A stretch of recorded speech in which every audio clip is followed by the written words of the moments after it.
नमस्कार, मेरा नाम है निधि और आपका स्वागत है जॉब्स इटर्नल टीम की विशेष पेशकश रोजगार यात्रा में। बात करते हैं आज की रोजगार और शिक्षा से जुड़ी खबरों के बारे में। शिक्षा मंत्री गोविंद डोटासरा की सार्वजनिक घोषणा के बाद से राजस्थान के स्कूलों में 30% सिलेबस कम करने की तैयारी शुरू हो गई है।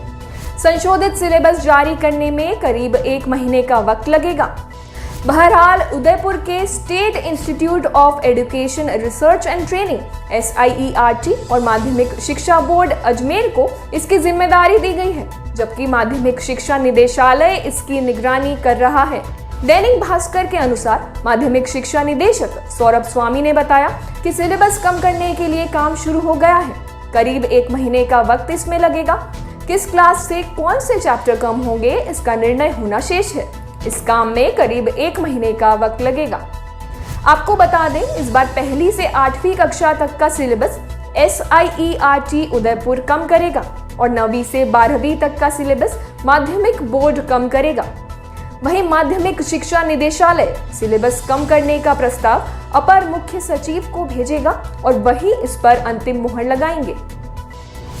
SIERT पिछले साल की तरह इस साल भी सिलेबस में अपने स्तर पर कमी करके नया सिलेबस तैयार करेगा।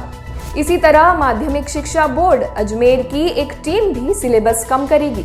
शिक्षा विभाग ने पिछले दिनों जो चैप्टर स्कूलों को भेजे हैं वो कम नहीं किए जाएंगे। इसके साथ ही पाठ्यक्रम के शुरुआती चैप्टर कम नहीं करने के लिए मौखिक निर्देश दिए गए हैं। यानी किसी पुस्तक के पाठ संख्या 1 से 5 तक के चैप्टर कम करने के बजाय पीछे से चैप्टर कम किए जाएंगे। ऐसे में उन चैप्टर्स को कम किया जाएगा जो आमतौर पर बाद में पढ़ाए जाते हैं। वहीं स्माइल यानी social media interface for learning engagement कार्यक्रम के तहत सरकारी स्कूलों में जो चैप्टर मिले हुए हैं वो कम नहीं होंगे। आपको बता दें, पिछले साल सिलेबस कम करते हुए ये ध्यान नहीं रखा गया कि स्कूल में क्या पढ़ाया गया होगा। कुछ ऐसे चैप्टर कम कर दिए गए जिन्हें पढ़े बिना आगे के चैप्टर नहीं हो सकते थे। खासकर 11वीं व 12वीं विज्ञान के स्टूडेंट्स को फिजिक्स में बिना सोचे समझे चैप्टर हटाने का नुकसान हुआ। इसी तरह अन्य क्लासेस में भी वो चैप्टर कम हो गए जो ऑनलाइन पढ़ाए जा चुके थे। इसी वजह से इस बार निदेशालय ने SIERT व बोर्ड को स्पष्ट कहा है कि सिलेबस कम करते हुए सावधानी बरतें। बढ़ते हैं आज की अगली खबर की ओर। JBT शिक्षक भर्ती घोटाले में शिक्षा विभाग ने प्रदेश के 60 शिक्षकों पर कानूनी कार्रवाई करने की तैयारी की है। मौलिक शिक्षा निदेशक की ओर से सभी जिला मौलिक शिक्षा अधिकारियों को जारी पत्र में कानूनी कार्रवाई के आदेश दिए गए हैं। 3 सितंबर को सभी शिक्षा अधिकारियों को अपने अपने जिले के शिक्षकों की रिपोर्ट लेने के लिए पंचकुला बुलाया गया है। आपको बता दें, हरियाणा में 2008 और 2009 में हुई JBT शिक्षक भर्ती के बाद से ही भर्ती पर सवाल उठने लगे थे, जिसके बाद मामला कोर्ट पहुंचा और जांच शुरू हुई। 2008 से कई स्तर पर भर्ती में घोटाले की जांच की गई, जो अब अंतिम चरण में पहुंच गई है। 2008 और 2009 में कुल 756 शिक्षकों की भर्ती की गई थी और अब तक की जांच में 60 शिक्षकों की भर्ती संदिग्ध मिली है। जांच कमेटी का कहना है कि 60 शिक्षकों का फिजिकल वेरिफिकेशन संदिग्ध है। प्रदेश के मौलिक शिक्षा निदेशक की ओर से 31 अगस्त को सभी जिला शिक्षा अधिकारियों को एक पत्र जारी किया गया है। इस पत्र के साथ जिलेवार शिक्षकों के नाम के साथ अन्य डिटेल्स दी गई हैं। सभी जिला मौलिक शिक्षा अधिकारियों को अपने अपने जिले के शिक्षकों के खिलाफ कानूनी कार्रवाई करनी है। पानीपत के जिला मौलिक शिक्षा अधिकारी ब्रिजमोहन गोयल ने बताया कि JBT शिक्षा भर्ती मामले में निदेशालय से पत्र प्राप्त हुआ है। इसमें जिले के 2 शिक्षकों के नाम शामिल हैं। 3 सितंबर को निदेशालय से शिक्षकों की रिपोर्ट प्राप्त करनी है। निदेशालय के अनुसार आगे की कार्रवाई की जाएगी। बढ़ते हैं आज की अगली खबर की ओर। ग्रुप C और D की नौकरी के कॉमन एलिजिबिलिटी टेस्ट यानी CET के लिए बेरोजगारों का इंतजार लगातार बढ़ता जा रहा है।